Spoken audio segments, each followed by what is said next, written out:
Información precisa, completa, veraz, objetiva e independiente. Directo a tu pantalla. Voz de América en RCR 750.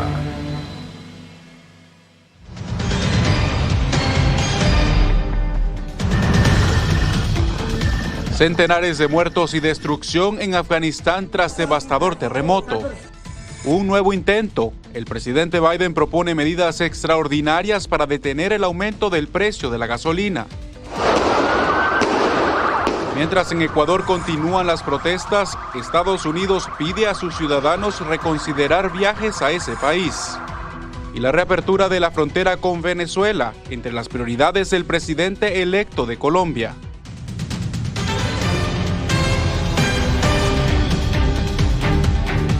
Desde Washington les doy la bienvenida al Mundo al Día. Les informa Jorge Agobián en esta emisión. Y arrancamos en Afganistán, donde un devastador terremoto dejó centenares de muertos y heridos. La Organización Mundial de la Salud informó que ya está desplegada en la zona de desastre para brindar asistencia humanitaria, mientras la Casa Blanca evalúa opciones para socorrer a los más necesitados. José Pernalete nos amplía.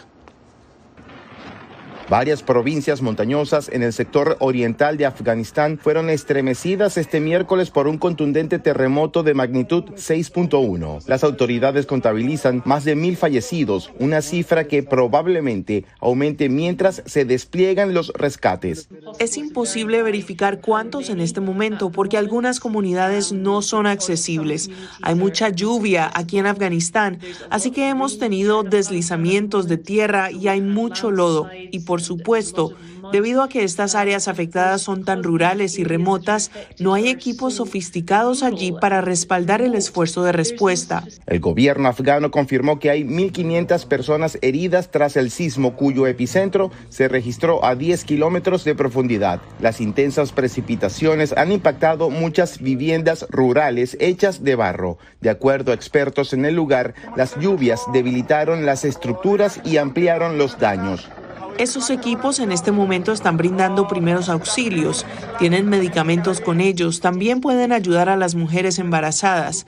Esa es una especie de nuestra primera respuesta y luego para aquellos que están más lesionados, ellos serán trasladados a hospitales cercanos. Desde Kabul se informó sobre la movilización de helicópteros y equipo médico para atender el desastre. El gobierno talibán ha solicitado ayuda a la comunidad internacional. Mientras tanto, en el Vaticano, el Papa Francisco instó a orar por los afectados de esta tragedia. José Pernalete, Voz de América.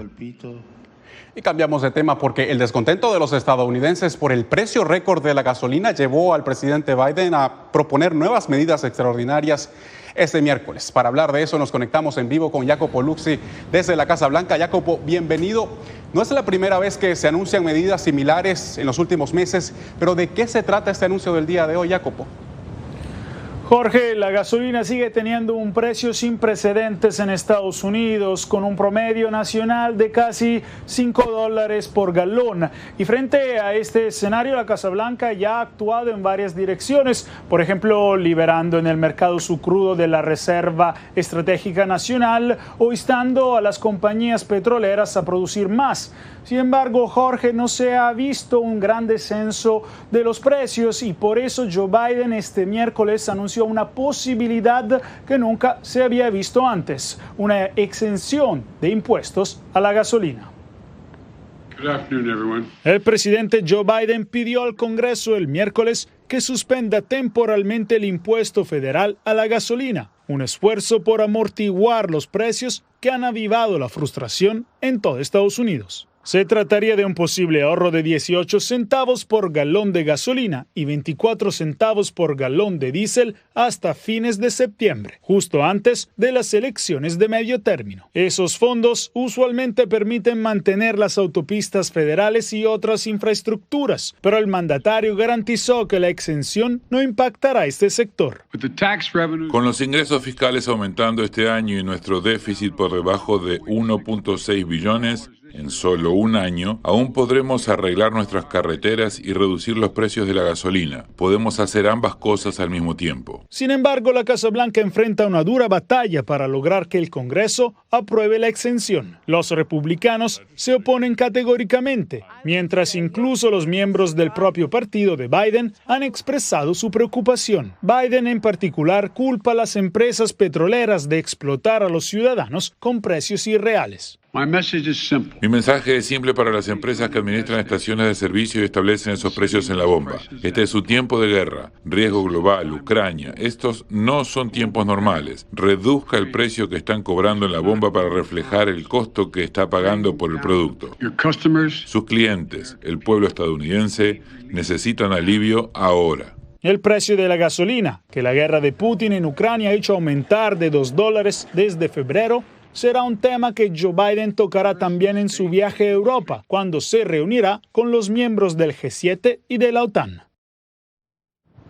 Los críticos entre los economistas y legisladores expresaron un escepticismo de que la medida marcaría una gran diferencia, descartando la idea como poco más que un intento de la Casa Blanca de demostrar que el Partido Demócrata está atento a los problemas financieros de los estadounidenses. Gracias, Jacopo, por el reporte desde la Casa Blanca.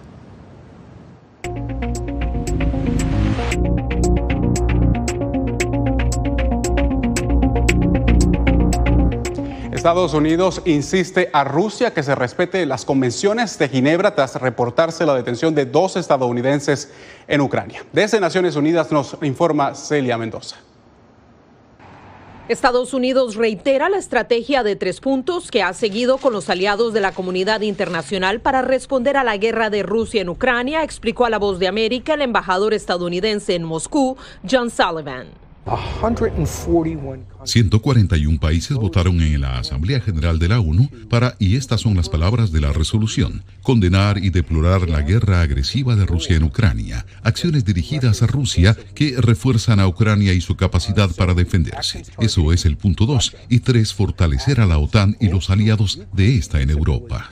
Sullivan también se refirió a la posibilidad de una salida negociada. No he visto ningún indicio de que el gobierno ruso, el presidente Putin, esté interesado en negociar. Quieren que los ucranianos se rindan, se sometan a la invasión rusa y luego negociarían. Sullivan insistió en el llamado de la administración Biden para que los ciudadanos estadounidenses no vayan a combatir a territorio ucraniano, pero confirmó que 2 de ellos fueron detenidos por fuerzas rusas en Ucrania.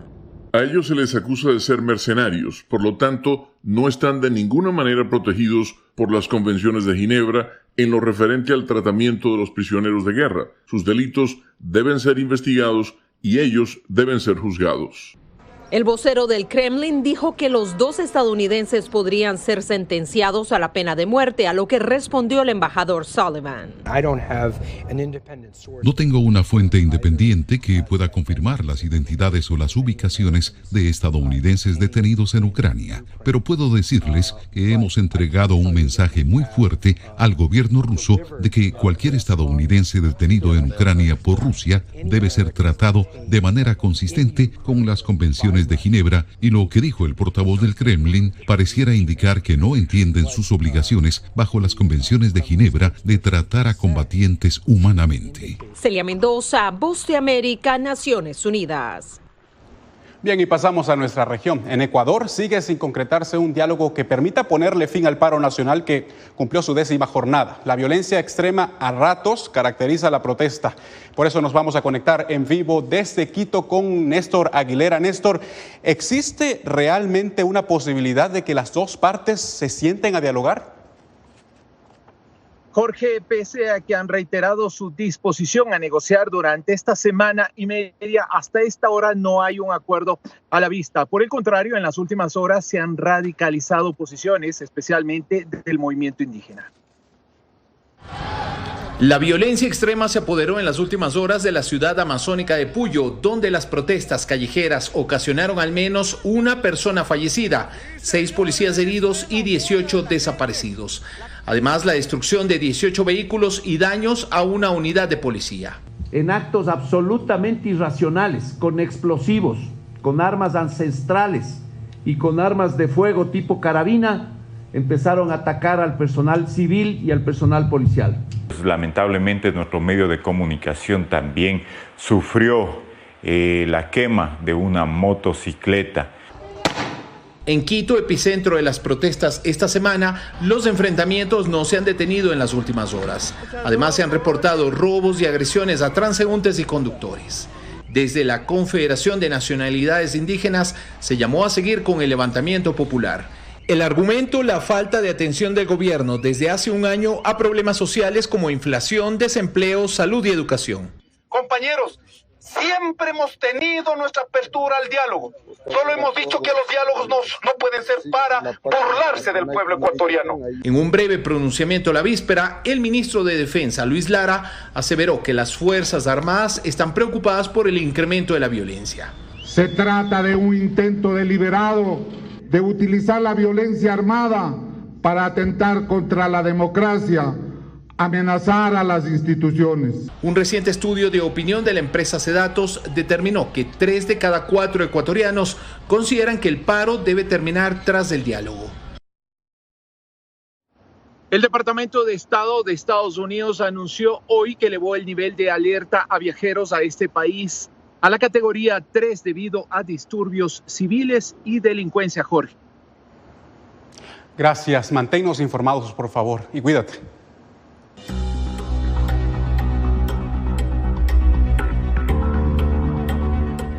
En Honduras, las autoridades reportan un incremento de las deportaciones de menores desde la frontera sur de Estados Unidos. Óscar Ortiz nos reporta. Las deportaciones de menores migrantes hondureños desde la frontera de México con Estados Unidos a Honduras se duplicaron en comparación al año anterior.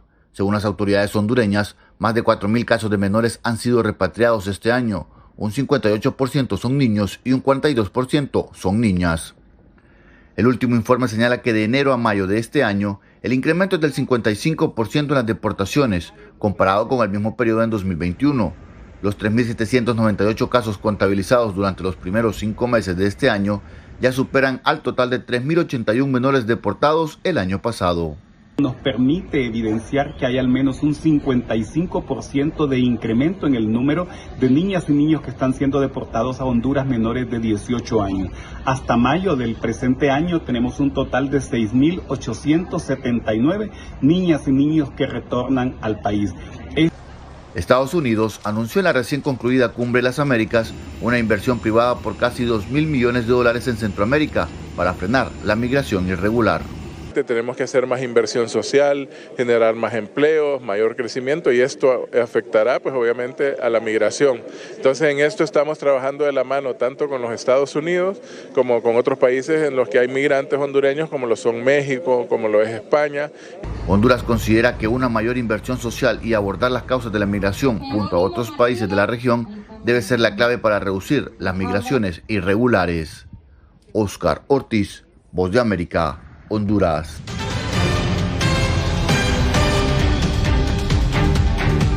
El presidente electo de Colombia, Gustavo Petro, dio los primeros pasos para restablecer las relaciones diplomáticas con el gobierno de Nicolás Maduro en Venezuela. La reapertura de la frontera binacional está entre las prioridades. Vámonos hasta Bogotá y se encuentra nuestro corresponsal Jair Díaz. Jair, ¿qué se sabe de esta comunicación entre los dos líderes el día de hoy? Jorge, una de las promesas de campaña de Gustavo Petro era precisamente restablecer las relaciones bilaterales con Venezuela. Hoy el presidente electo afirma que ya mantuvo conversaciones con el país vecino. Respecto a Venezuela, normalizar las relaciones. Con alegría recibieron esta noticia colombianos y venezolanos, quienes esperan que esta relación se restablezca lo más pronto posible, una vez que Petro asuma el 7 de agosto. Propiciaremos el que se puedan construir los mecanismos de diálogo de la sociedad venezolana. Las relaciones diplomáticas no son solo con un gobierno, son con una sociedad. No hay Estado en la frontera colombo-venezolana. Queremos tener Estado. Con estas palabras, el presidente electo de Colombia, Gustavo Petro, en campaña prometió que restablecería las relaciones diplomáticas con Venezuela y hoy por medio de su cuenta de Twitter lo confirma. Me he comunicado con el gobierno venezolano para abrir las fronteras y restablecer el pleno ejercicio de los derechos humanos en la frontera. El anuncio ha generado esperanza entre la población sobre una posible reactivación del comercio binacional. De acuerdo que abran la frontera para que no tengamos a viejitas que caminar tanto, vea como estamos enfermos y tenemos que pasar así. Eso es lo que estamos esperando los cucuteños, que abran la frontera, hermano. Paso libre. El internacionalista Andrés Macías opina que será más fácil abordar la inseguridad una vez reabierta la frontera binacional. Un territorio donde, debido en gran parte a la ausencia de relaciones diplomáticas con el país vecino, los grupos armados ilegales han logrado fortalecerse y ampliar sus actividades criminales. Por eso es que abrir las fronteras puede ser un primer paso para poder intervenir de una forma más contundente en las relaciones de inseguridad en la zona fronteriza. El presidente de Venezuela, Nicolás Maduro, ya también confirmó a través de sus redes sociales que dialogó con Petro sobre restablecer normalidad en la frontera. También hablaron sobre los temas de paz y el futuro próspero de ambos países. Jorge. Gracias, Jair, por el reporte. Y desde Venezuela, además de Nicolás Maduro, también hubo otras reacciones. Adriana Núñez Rabascal recogió lo que piensan específicamente los empresarios. Los pasos peatonales y el intercambio de mercancías por la frontera colombo-venezolana han estado restringidos desde 2016 por decisión del gobierno de Nicolás Maduro. Ahora, con el anuncio del presidente electo Gustavo Petro de una reapertura total, la Cámara de Integración Económica Venezolana-Colombiana, CAVECOL, cree que es una buena noticia para el comercio binacional. Apostamos a que con la apertura de la frontera se profundice la relación comercial formal y permita el incremento de esta. Sin embargo, advierte que la medida trae retos para los empresarios venezolanos. La Venezuela de hoy y la Colombia de hoy no son las mismas de cuando se generó todo este distanciamiento. Entonces, Colombia ha estado en una senda de competitividad, ¿verdad?, de innovación, y Venezuela se ha presentado con un tema de limitaciones en cuanto a insumos. En 2008, los negocios entre Venezuela y Colombia sumaron $7.000 millones, pero esa cifra bajó a apenas 400 millones el año pasado. Más allá de los números están las historias humanas, como la de Jonathan, quien recibe con alivio la noticia. Años atrás debió atravesar caminos ilegales para visitar a su familia en Colombia. Todo lo que se veía, el tráfico de comida, uno mismo pagaba para que lo pasaban y la misma policía te estaba viendo arriba pero no hacía nada y tú pasabas por debajo del puente. O sea, es un camino muy engorroso. Queda pendiente conocer qué pasará con los vuelos directos Caracas-Bogotá y Caracas-Cali, que fueron suspendidos en marzo de 2020 por la administración de Maduro. Adriana Núñez Rabascal, Voz de América, Caracas.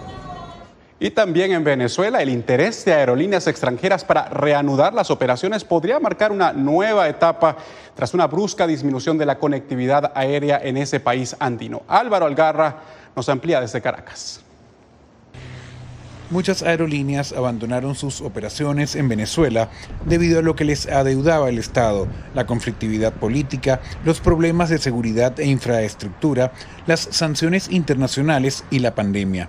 Actualmente solamente 5 aerolíneas internacionales prestan servicio en el país: Cubana de Aviación, la panameña Copa, Turkish Airlines, Air Europa y Plus Ultra, además de 8 compañías nacionales de aviación.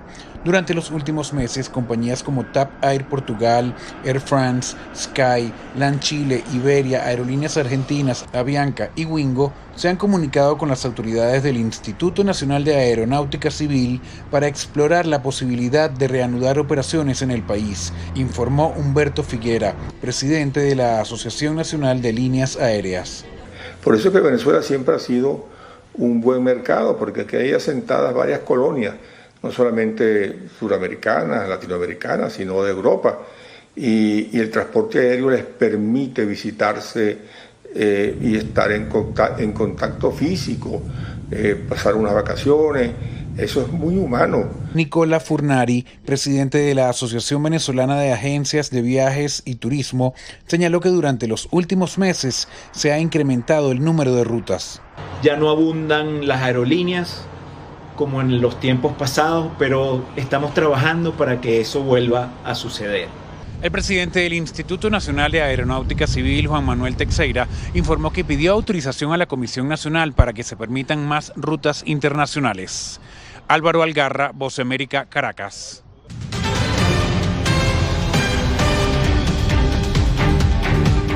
En Nicaragua no se detiene la agresión contra la prensa y los medios de comunicación. Organizaciones internacionales y periodistas dudan que el gobierno de Daniel Ortega tenga un límite. Donaldo Hernández nos trae los testimonios. En Nicaragua persisten las acciones hostiles del gobierno en contra del periodismo independiente, según la Sociedad Interamericana de Prensa, que a través de un comunicado condenó la reciente ocupación policial y confiscación de la Trinchera de la Noticia, el último boletín impreso crítico a la administración sandinista. Se trata del mismo procedimiento amañado, amparado en un sistema judicial sin independencia y sumiso al poder político, utilizado para cerrar el canal 100% Noticias, el diario La Prensa y Confidencial. Según el estatal registro de la propiedad, el medio de comunicación fue sancionado por supuestamente perturbar la paz y negarse a presentar información en tiempo establecido. Una justificación rechazada por organizaciones de periodistas. Es totalmente condenable, es repudiable. Eso demuestra que la dictadura de Daniel Ortega no tiene ningún límite. De acuerdo con David Quintana, integrante de la organización Periodistas Independientes de Nicaragua, los escasos medios de comunicación que operan bajo frecuencias del Estado han optado por la autocensura para evitar posibles cierres. Es una postura que era esperarse porque ¿qué otra vía les queda a los medios de comunicación, a los periodistas que no quieren refugiarse? Este año, además de la confiscación de la Trinchera de la Noticia, al canal católico le fue cancelada su frecuencia, mientras que el periódico La Voz Católica fue obligado al cierre. Donaldo Hernández, Voz de América. Y volvemos a Estados Unidos, donde un grupo de senadores acordó un histórico proyecto de ley bipartidista para mitigar la violencia con armas de fuego. Las medidas acordadas incluyen revisar el permiso de porte de armas de personas consideradas peligrosas y también proporcionar miles de millones de dólares en fondos para la salud mental. El acuerdo representa un avance tras un estancamiento de casi 3 décadas en este tema. El Senado ahora deberá someter a votación este proyecto de ley y se espera que eso ocurra en los próximos días.